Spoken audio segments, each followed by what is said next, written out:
Hai, Assalamualaikum warahmatullahi wabarakatuh. Ketemu lagi dengan saya, Mustafa, di channel Mustafa KR.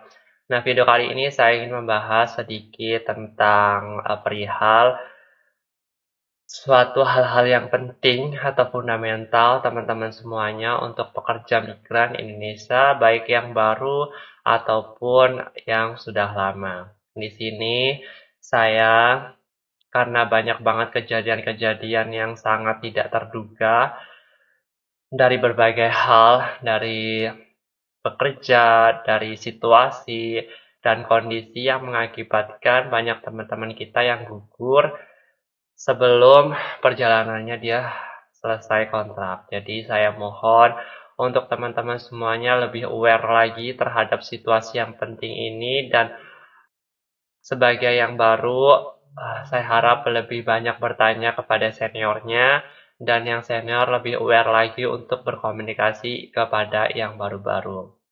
Saya mohon untuk kerjasamanya agar kita itu tetap berjalan dengan lancar. Bukan berarti saya ini paling ingin menasihati, tapi di sini saya ingin karena saya ingin kita sama-sama ayo pulang bareng dengan keadaan selamat, sehat, sentosa, dan menggapai cita-cita yang kita impikan di Indonesia. Nah, di sini video kali ini saya khususkan untuk kejadian-kejadian yang sangat terluka bagi kita PMI Korea Selatan. Banyak sekali kejadian-kejadian yang mengakibatkan gugurnya pekerja migran Indonesia.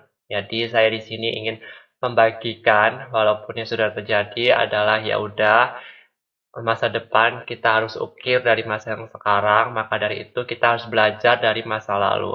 Sehingga di sini saya ingin mengasih beberapa masukan atau input kepada teman-teman semuanya agar lebih aware lagi terhadap situasi atau kondisi pada saat ini. Yang pertama, mungkin teman-teman semuanya,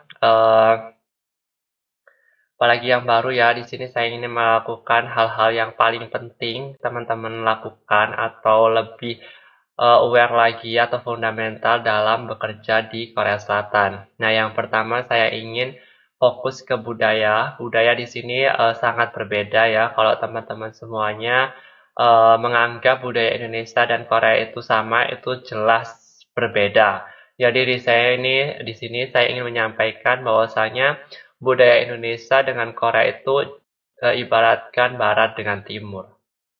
Berbeda jauh. Jadi ibaratkan nih sekecilnya ya, sebagian kecil. Contohnya kita lihat orang Korea itu berjalan kaki itu kenapa dengan berjalan dengan cepat-cepat gitu, cepat gitu jalannya. Sedangkan dengan Indonesia itu ya berjalannya santai, yang penting nyampe ke tujuan. Nah itu dari hal kecil tersebut budayanya sudah berbeda sangat jauh karena kita memiliki semboyan pelan-pelan asal kelakon gitu, alon-alon yang penting kelakon. Jadi pelan-pelan yang penting sampai tujuan. Sedangkan di Korea itu jauh berbeda, yaitu menggunakan ya cepat-cepat sesuai dengan teknologi dia yaitu 5G, kecepatan yang tertinggi. Jadi dia memiliki semboyan yaitu apapun kegiatannya, apapun yang dikerjakan itu cepat-cepat. Nah, ini kembali lagi ke pabrik. Buat teman-teman yang baru mungkin belum bisa beradaptasi dengan watak, karakter, atau budaya yang ada di sini, bahwasanya di sini itu adalah budaya yang melakukan pekerjaan dengan cepat atau kegiatan dengan kegiatan yang sangat cepat. Jadi, kalau misalnya pada saat di pabrik teman-teman kena omelan atau segala macam yang harus mengakibatkan teman-teman itu bekerja cepat atau bosnya atau mandornya atau apapun itu atasannya untuk mengajarkan kita pali-pali, sebenarnya nggak apa-apa, tapi kalian yang baru ini kan belum tahu situasi dan kondisi apa aja yang terjadi kalau kita kesalahan gitu. Jadi buat yang baru-baru harus berhati-hati lagi dalam bekerja. Bukan berarti harus kayak pelan banget gitu, enggak. Tapi berhati-hati di sini kita harus tahu porsi-porsi apa aja yang teman-teman harus hindari. Karena itu tadi kalau teman-teman cepat-cepat, ini juga harus penting juga ini belajar tentang diri sendiri. Bahwasanya kalau kita sudah disuruh cepat-cepat, yang harus ditenangkan terlebih dahulu bukan kondisi barang yang di depan kita, melainkan kondisi pada diri kita sendiri, yaitu jiwa kita atau hati kita. Kalau hati kita tenang, santai, itu melakukan kerjaan apapun itu juga akan uh, selesai gitu, walaupun dengan keadaan cepat ataupun lambat. Jadi kalau kita, jiwa kita atau hati kita itu merasa panik, merasa keadaan gelisah, dan segala macam, itu semua barang pun akan menganggap dirimu juga gelisah. Jadi, saya harap ini penting juga buat belajar diri sendiri, bahwasanya memahami diri sendiri itu juga penting, bahwasanya kita harus terus belajar santai, tenang. Apapun yang terjadi, tenang. Yang terpenting bukan barang itu, tapi yang terpenting adalah diri kamu. Kamu harus tenang, harus stay, harus apa yang mau dikerjakan, dan apa yang harus difikirkan, dan apa yang harus step by step-nya tahu. Jadi teman-teman melangkah dengan kegiatan itu tahu arahnya. Jadi bukan hanya sekedar ya gitu. Maksudnya diomongin sama bosnya langsung kamu bilang ya bosnya kan ngomongnya keras gitu ya, atau mandornya ngomongnya keras dan bilang pali-pali, terus teman-teman punya pemikiran yang sangat imajinatif yang sangat tinggi langsung respon. Ya memang itu sejatinya manusia ya, merespon sesuatu dari hal luar. Nah, teman-teman langsung merespon itu dengan hal-hal yang cepat gitu. Nah, keadaan cepat itu dengan pikiran yang sangat suntuk atau butak ya bahasanya, nanti hal-hal yang teman-teman kerjakan itu pun akan butak juga. Jadi usahakan kalau sedang dapat omelan atau peringatan dari bos atau mandor atau apapun itu atasan, kalau teman-teman harus benar-benar jaga sikap, jaga hati, tetap tenang, dengerin apa yang atasan omongkan apa gitu. Kalau tidak tahu bilang nggak tahu, jangan sok-sok tahu, nanti kalau kesalahan malah lebih fatal lagi.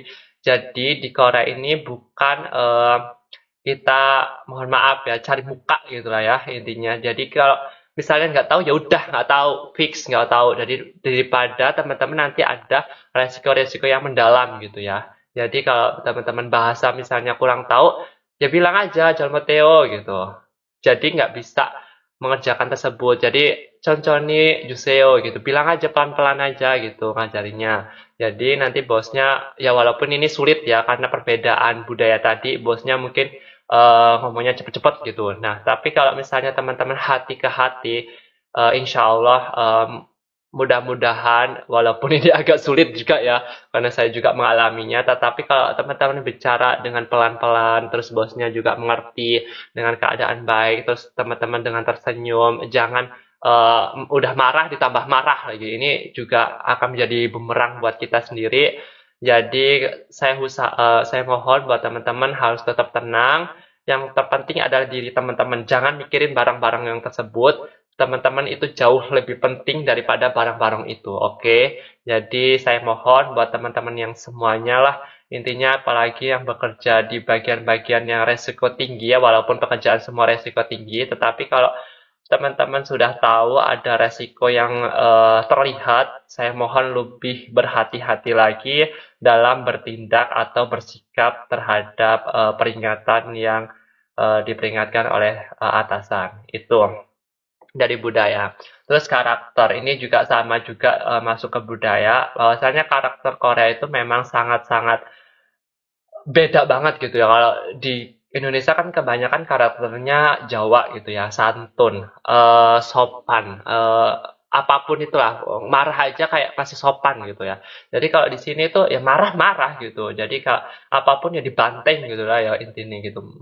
Bisa mukul, bisa apapun itu, kalau puncak kemarahannya sudah tinggi bisa ada yang banyak kena kekerasan, itu memang itu bisa dilaporkan juga. Tetapi sebelum hal tersebut terjadi, teman-teman harus tahu bahwasannya karakter orang Korea itu memang seperti itu. Jadi gimana ya, susah jelasin karena memang di sini negara maju, hal-hal harus cepat-cepat, tapi teman-temannya masih, misalkan dia bosnya udah bicara sampai Z, teman-teman masih B gitu. Jadi kan jauh banget gitu, mau ngejar si bosnya, mau ngejar ke B-nya lagi, udahlah pakai kekerasan itu biar teman-teman langsung berpikir cepat gitu. Nah, itu sebenarnya juga cara salah. Jadi, teman-teman harus mengejar itu dengan cara pelan-pelan, nggak harus dengan cepat. Nanti cepat-cepat tidak menikmati proses-prosesnya, nanti teman-teman juga kesalahan lagi. Jadi, saya harap tetap stay cool. Nah, itu bagian bekerja. Yang terus selanjutnya adalah saya bagian tentang ini juga ngeri juga ya sebenarnya banyak sekali teman-teman yang menggunakan sepeda atau skuter. Sebenarnya tidak apa-apa teman-teman menggunakan sepeda atau skuter yang listrik ya, sepeda listrik. Nah di sini kan banyak yang ngecas di asrama atau di manapun itu. Saya harapkan itu kan kendaraan ya, kendaraan yang memiliki daya tertentu. Saya mohon juga untuk diperhatikan untuk pengecasannya, baik secara waktu dan secara daya yang masuk sehingga teman-teman yang memiliki kendaraan tersebut lebih berhati-hati lagi karena sudah banyak kejadian bahkan 3 kejadian itu yang pertama di asrama pabrik orangnya ketiduran. Jadi saya mohon untuk yang memiliki kendaraan apapun itu kalau misalnya berbau listrik atau elektronik apapun itu kalau teman-teman sedang tidur atau sedang apapun itu lebih baik dimatikan atau dicabut sekalipun itu karena penting ya. Ataupun kalau teman-teman keluar dari rumah itu asrama itu ya saya mohon bukan saya mohon tapi teman-teman lebih menjaga keadaan keamanan di ruang tersebut ya apapun misalnya ada colok-colok misalnya hal-hal kecil lah charger listrik charger handphone masih kecolok ya dicabut kalau pas mau keluar atau lampu hal kecil kayak gitu teman-teman harus lebih aware lagi terhadap hal tersebut. Saya mungkin itu ya. Terus satu lagi gas ini juga penting kalau teman-teman mau keluar atau selesai masak, saya harap juga gas ini dimatikan biar tidak terjadi hal-hal yang di luar dugaan. Jadi saya mohon untuk teman-teman semuanya untuk lebih aware dengan keadaan sekitar. Oke. Nah, selanjutnya adalah teman-teman untuk merokok. Bukan saya melarang teman-teman merokok, tapi bagi yang perokok saya harap untuk lebih aware lagi terhadap lokasi merokoknya teman-teman. Karena di Korea ini memang untuk peraturan-peraturan hal tersebut itu sangat ketat dikarenakan merokok kan di luar. Di luar itu banyak CCTV yang terpasang. Jadi teman-teman kalau merokok asal merokok, teman-teman bisa langsung kena denda atau penalti atau bahkan kena pelanggaran poin pada saat nanti misalkan cuti atau pulang atau apapun itu re-entry itu kena poin pelanggaran. Jadi teman-teman saya harap itu juga harus diperhatikan kalau misalnya nggak ada larangan merokok atau bebas rokok ya boleh merokok di situ. Tapi kalau tidak ada tulisan apapun lebih hati-hati lagi sih. Soalnya kan banyak CCTV. Nah, CCTV itu otomatis ngedeteksi wajah atau mata kita sehingga nanti di imigrasi pun akan kedetek red notice. Jadi saya mohon juga diperhatikan untuk merokok. Nah, selanjutnya adalah buang sampah. Ini juga buang sampah juga penting ya. Banyak sekali teman-teman kita dan kemarin teman saya sendiri mendapatkan denda sekitar 100 berapa gitu. Kalau di dalam itu dapat kelonggaran dikarenakan kita wikukin, dikarenakan pembuangan sampahnya tidak menggunakan plastik sampah. Nah ini penting buat teman-teman yang baru yang belum tahu bahwasanya pembuangan sampah itu harus menggunakan plastik sampah Sregi Bongtu, teman-teman harus beli di Imat atau Siu atau apapun itu toko-toko gage yang menyediakan plastik sampah tersebut. Plastik sampah biasa itu beda, plastik makanan pun berbeda. Sehingga dua plastik sampah, jadi plastik makanan berbeda, plastik umum atau apapun itu barang-barang misalnya botol, kertas dan lain sebagainya itu masukin ke plastik yang umum. Jadi ilban bongtu ya. Jadi teman-teman kalau misalnya buang pakai plastik yang hitam itu yang tidak ada tulisannya ilban bongtu Sregi bongtu, itu teman-teman akan mendapatkan denda 1 juta won. Nah itu teman-temanku alhamdulillah walaupun kemarin dapat pelanggaran mendapatkan denda sekitar 100 sekian. Jadi teman-teman ini harus aware lagi terhadap peraturan-peraturan yang ada di Korea Selatan. Itu sih mungkin yang ingin saya sampaikan, biar kita menjaga keamanan di Korea Selatan, juga menjaga diri kita terhindar dari suatu masalah apapun di Korea Selatan, sehingga kita bisa tenang, damai, dan bisa ya menikmati di Korea teknologinya, keindahan tempatnya, apapun itu, sehingga kita bisa lebih nyaman di Korea Selatan dan tidak ada pikiran yang hal-hal negatif gitu, sehingga kita bisa lebih banyak kegiatan-kegiatan positif, banyak kegiatan-kegiatan yang membangun, memotivasi teman-teman semuanya, sehingga kita itu punya jaringan yang bagus atau link-link yang pertemanannya yang sangat bagus. Jadi kita bisa tukar informasi, tukar pemikiran, tukar ide-ide apapun itu, sehingga kita bisa lebih berkembang dalam dunia PMI, sehingga di PMI kita bisa mewujudkan apa yang kita inginkan. Mungkin banyak peluang-peluang kan yang masuk, sehingga kita bisa banyak nih, oh ada peluang ini, usaha itu, usaha ini, dan kita bisa merealisasikan nanti di Indonesia, sehingga teman-teman bisa mendapatkan bekal ilmu apapun itu, dari organisasi atau dari seminar atau apapun itu teman-teman yang ikutin. Jadi teman-teman mendapatkan input yang banyak, sehingga di Indonesia itu punya bekal buat membangun sebuah usaha. Uang itu memang fundamental utama dalam usaha, tetapi kalau bekal dalam suatu pengalaman dan ilmu, itu kalau tidak disatukan pun akan bubar ya.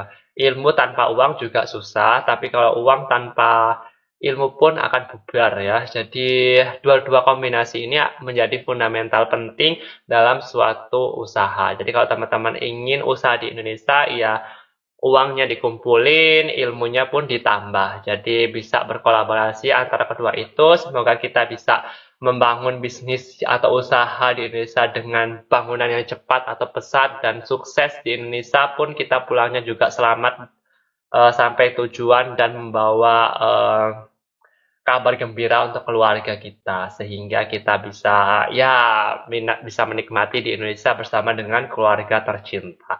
Mungkin itu saja video dari saya. Saya juga turut berduka cita atas kejadian yang kemarin. Banyak yang gugur dari teman-teman kita semuanya. Saya harap juga semoga teman-teman PMI ini tidak ada lagi, amin amin, yang gugur untuk ke tanah air, sehingga kita bisa merangkul semuanya agar kita bisa mencapai tujuannya masing-masing. Saya Mustafa, saya akhiri. Wassalamualaikum warahmatullahi wabarakatuh. Sampai jumpa.